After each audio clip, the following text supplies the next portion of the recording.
4名到利比亞採訪戰況嘅美國紐約時報記者，被利比亞政府軍囚禁咗6日之後，最後喺企喺中間嘅土耳其大使做中間人，先至可以喺星期一獲釋離開利比亞。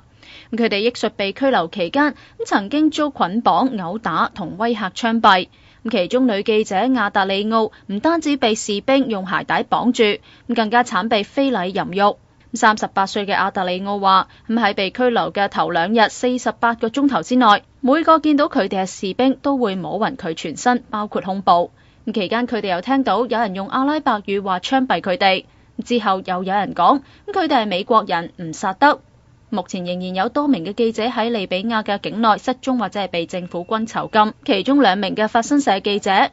同行嘅 Getty Images 攝影記者就喺星期3獲釋，返回黎波里入住嘅酒店。3人係喺上星期6喺利比亞東部城市艾季達比耶工作期間失蹤㗎。ONTV 東方電視記者汪峰儀報道。